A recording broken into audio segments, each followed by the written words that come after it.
California stays at the top of the idiot index.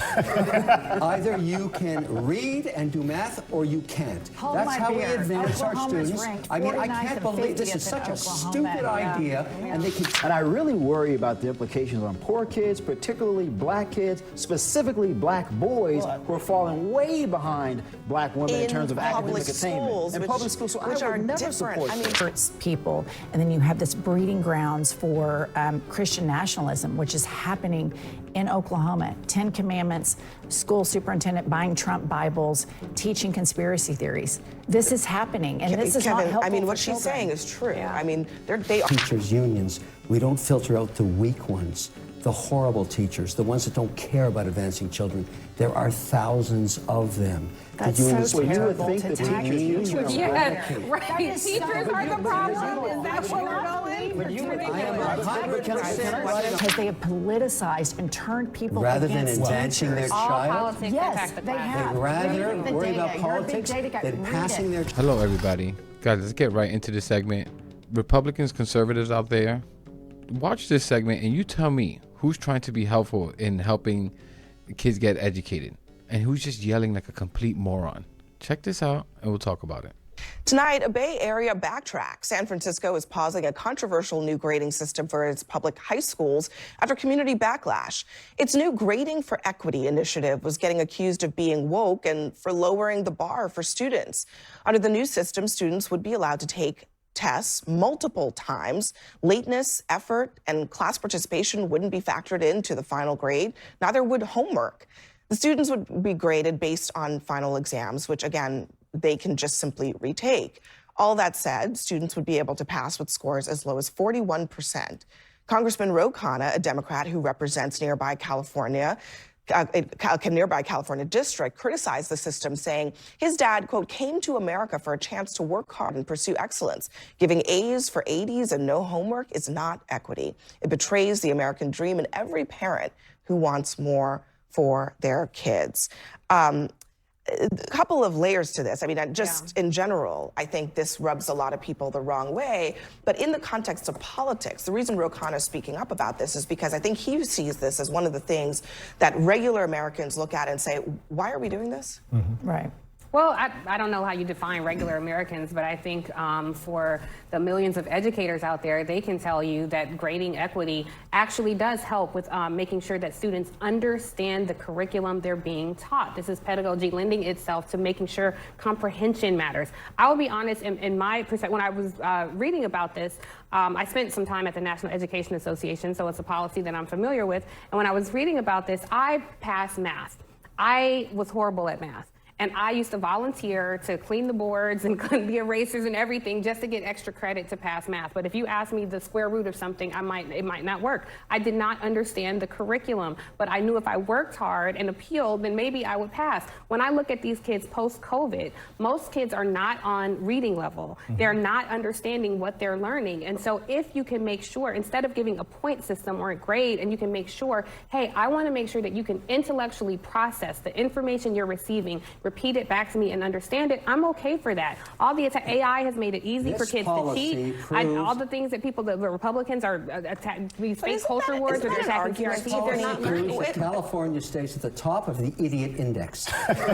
Either you can read and do math, or you can't. That's how we advance our students. I mean, I can't believe this is such a stupid idea, and they continue to bring these things forward. No wonder it's a wasteland. Let me tell you, San Francisco, California is a wasteland. This is more stupidity. Somebody should put up their hand. I'm doing it right now, saying, you guys are idiots. Don't do that. The 10 Commandments in the school, they're teaching conspiracy theories. In Oklahoma. That in Oklahoma, in my state, we're ranked 49th and 50th in education. We have a MAGA supermajority. So Oklahoma and San Francisco have bad schools in common. So in San Francisco, now listen, I don't think that is the answer either. I just think that we need to do something about education. This generation, my youngest son just graduated from high school last week, and they were raised by cell phones, and we need they need to learn to advocate for themselves. They need to have autonomy, and I don't know what the right answer is. Isn't that an argument, though? I'll let you in a second, but yeah, sure, sorry. Look, I'm listening to Tiffany saying, okay, when I was in school, I did extra credit so I could pass math. Isn't that an argument for teaching kids not just the content, which you'll never do a square root in your adult life. So, you know, whatever. I mean, not, yeah, okay. Me over here, I'm not doing square root. Your daughter's going to watch this one day, Abby. But you're not going to do a square root, but you do need to learn how to complete your assignments on time. You do need to learn how to raise your hand and answer a question. You do need to learn those things that they're not expecting kids to do, apparently, according to this system. I'm not understanding that. I understand. And guys, you saw Kevin O'Leary there. He did not want Jennifer from I've Had It podcast, I got it wrong last time, to say what she was saying there. Because guys, the top 5 worst states for education are all Republican conservative states. Kentucky, West Virginia, Mississippi, I forget the other. But look them up. It's all red states. They don't want to admit that. And you know what might be a good idea, Mr. Wonderful Idiot, is maybe not attack education at every chance you get. Attacking science, history, even math when it goes against your stupid conspiracies and lies. The constant demonizing of teachers who are paid horribly, that are essentially raising 30 kids. At least when I was growing up, it was 30, 35 kids per classroom, 5 days a week, and educating them. I mean, they should be paid a lot more, like double the pay. And you'll see how quickly the education field grows, exponentially. And I even had an idea why, like if we really want to fix this problem, we could add, right? Instead of there being 30 kids per teacher, why not add another teacher in there that is helping the other teacher, helping kids learn on a more personal level, right? Like there's ways we can try things. But these idiot Republicans, they just yell and cry and just yell. Don't try anything. I'm open to trying ideas. But this yelling crap and just attacking, what does that do? How does that help your kids, Republicans, and your family? Like these teachers are, I mean, let's be honest, they're true heroes.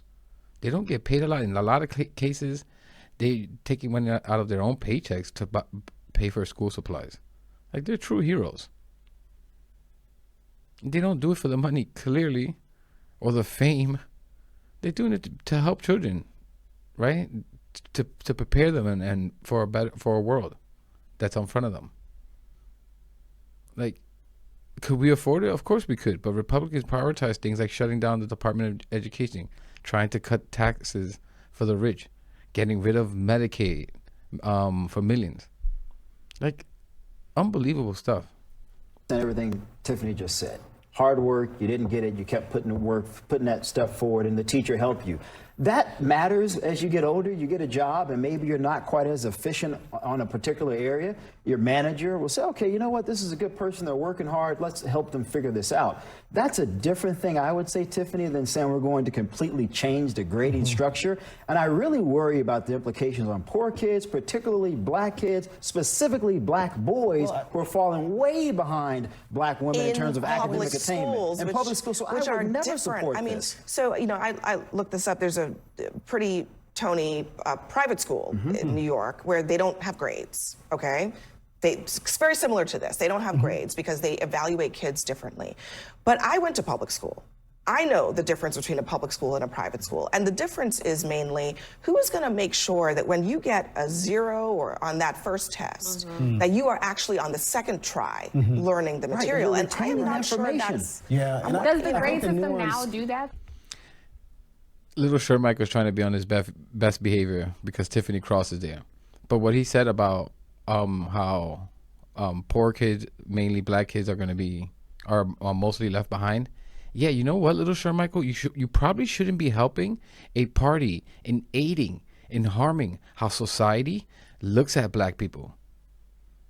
You don't think kids, even kids at that age, young age, 5, 6, 7 years old, you don't think they notice that they start being treated differently? Maybe you shouldn't help the party that does stuff like that. I don't know that the grading system does. And I want to acknowledge a lot of the points you made. I went and looked at the program as well, and there are dimensions of it that I think could actually be credible. I think the challenge, particularly in San Francisco, is this is the same school system that was eradicating higher level mathematics because they just imagined that, well, we need more equity in the schools, and a lot of our kids will never go on to do Algebra 2 or calculus, so we'll just stop teaching it. The soft bigotry of low expectations. Yeah. I think that was a George W. Bush phrase. It's never been solved. I agree It's with never that, been but then soft, when you think and- about and things it's like harmful, AI deeply coming into our education, or A1 as our idiotic education secretary would call it, it makes it easier for kids to cheat. You know, your colleague Jake Tapper did a story on that earlier today. And so I do wonder then, how are we ensuring that kids are learning what the information they're consuming, it, not just committing it to memory, but intellectualizing Well, I think what they're being taught. that's a real question. I think the challenge is that so many school systems have actually used DEI and equity as an opportunity to essentially dodge the responsibility for doing the really hard work of remediation, which is what's necessary. Can I ask now. you, I mean, on the politics of this, I mean, this is the type of thing that I think some Democrats say we need to move away from, because it's the way it's hitting the ears of a lot of parents is, you all are so committed to equity in quotation marks that you want to just eliminate standards altogether. Do you think politically it's a mistake? I mean, this was halted for a reason in part. I do think it's a mistake because I live in the backlash of this. And the backlash of this, when you have a MAGA supermajority, we had a Democratic governor in 2011. We were ranked 19th in the country in education. Since then, we've had MAGA supermajorities. We're ranked 49th or 50th, depending on where you look at it.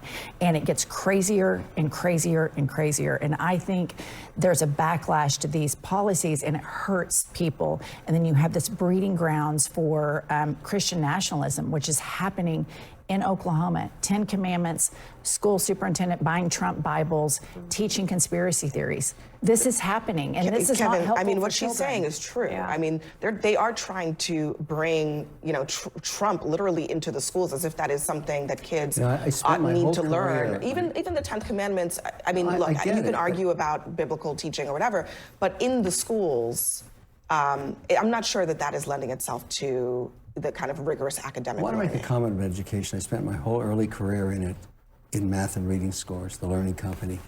110,000 school buildings in this country. Parents don't care about politics. They would like to see their children advance to have the opportunity, if they wish, to go to college. The only way they get there is to pass through the gates of math and reading scores. They still remain the same in this country. It's not about politics, it's about teaching. We have very low productivity in this country on the amount of money we spend in teaching mandates. Every time I bring this up, it's a poo-poo storm that I get into.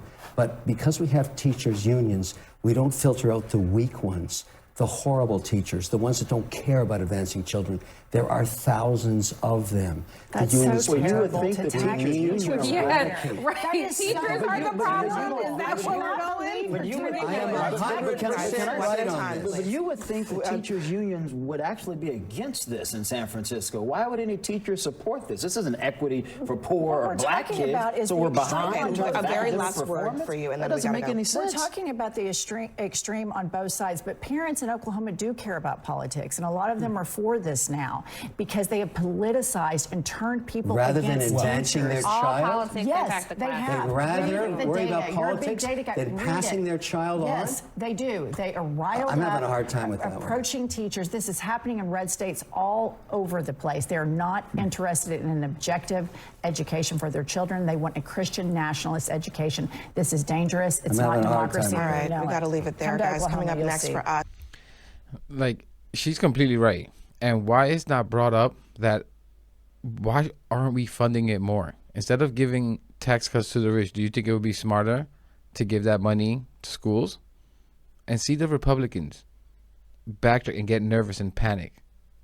Because, like, again, why aren't we funding them more instead of literally defunding them, getting rid of the Department of Education? And like what Jennifer was saying there, what worries me a lot is that a lot of the learning kids do as well is at home. And like, I think of my childhood, and I was lucky to have a mom that just had an immense respect for teachers and demanded I respect, or she would. That brings back some rough memories, but I can only just imagine what Republicans or conservative parents are saying about teachers, science, crying about woke this and that, and the conspiracy about this and that, thinking their kids don't understand what's going on and not picking up just some of the despicable views and habits. And like, how do you think we even get to things like racism or bigotry? No kid is born hating people because they are different skin color. There's no study that has shown that. And obviously that's not true. These kids are taught it. And it's sad to know that, but this stuff is just passed on generation to generation, just like anything else. But that's why this constant demonizing of education is so dangerous. And it's my belief that, I've said this before, Republicans want the population stupid. They want the population, and I hate to say it this direct, as dumb as Republican voters are. That's just so susceptible and believe anything. Do no level of research, don't look anything up, and just like mindless lemmings just eat up like little baby birds anything that's being fed to them. I think that's what they want. But I'm going to leave it there, guys. Let me know what you think about this segment, everything that was said there. Please leave a like, subscribe. Really helps push the message out there. And I'll catch you in the next one.